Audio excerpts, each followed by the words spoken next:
എന്താണ് ഈ കാണിക്കുന്നത്? അടുത്ത കൈ ബ്ലഡ് എടുക്കാൻ പാടില്ല, യൂട്യൂബിൽ കണ്ടിട്ടുള്ളൂ.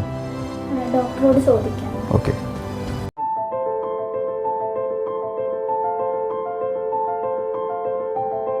യെസ്, അപ്പോൾ നമ്മൾ ലാബിൽ ഇടയ്ക്ക് കേൾക്കാറുള്ളൊരു ഡൗട്ടാണ് ഇടത് കയ്യിൽ നിന്ന് ബ്ലഡ് രക്തപരിശോധനയ്ക്കായിട്ട് എടുക്കുന്നതുകൊണ്ട് പ്രശ്നമുണ്ടോ, അല്ലെങ്കിൽ വലത് കയ്യിൽ നിന്ന് എടുക്കണമെന്നുണ്ടോ എന്നുള്ളത് നമുക്ക് നോക്കാം.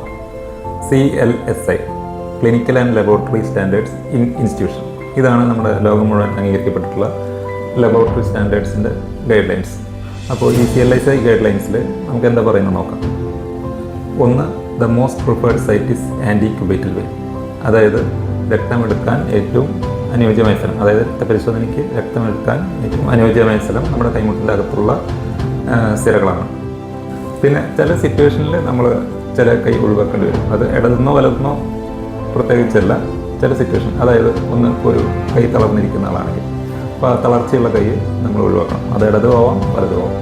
പിന്നെ അതുപോലെ ഇപ്പോൾ മരുന്ന് എന്തെങ്കിലും കുത്തിവയ്ക്കുന്ന ഹോസ്പിറ്റലൈസ്ഡ് പേഷ്യൻ്റ് ക്യാനുലേറ്ററിലാണെങ്കിൽ ആ ക്യാനുലുള്ള കൈ ഒഴിവാക്കണം. അത് ഇടതും ആവാം വലതും ആവാം. പിന്നെ അതുപോലെ ബ്രസ്റ്റ് സർജറി അല്ലെങ്കിൽ ബ്രസ്റ്റ് റിമൂവൽ ചെയ്തിട്ടുള്ള പേഷ്യൻ്റ് ആണെങ്കിൽ ആ സൈഡ്, ഏത് സൈഡിൽ നിന്നാണ് ചെയ്തിട്ടുള്ള ആ സൈഡത്തെ ഇത് ഒഴിവാക്കുന്നതാണ് അഭികാമ്യം. അതുപോലെ എന്തെങ്കിലും നീർക്കെട്ട്, ഇൻഫെക്ഷൻ, പുതിയതായിട്ട് ടാറ്റു ചെയ്യുക, ഇങ്ങനത്തെ കാര്യങ്ങളൊക്കെ ചെയ്തിട്ടുണ്ടെങ്കിൽ ആ കൈ ഒഴിവാക്കാം. ഇത് ഇടതും ആവാം വലതും ആവാം. അപ്പോൾ ഇത് തന്നെയാണ് UK NHSൻ്റെ അടിയിലാണെങ്കിലും അമേരിക്കയിലുള്ള CDC ഗൈഡ് ലൈൻസിലും ISO ഗൈഡ് ലൈൻസിലൊക്കെ പറയുന്നു.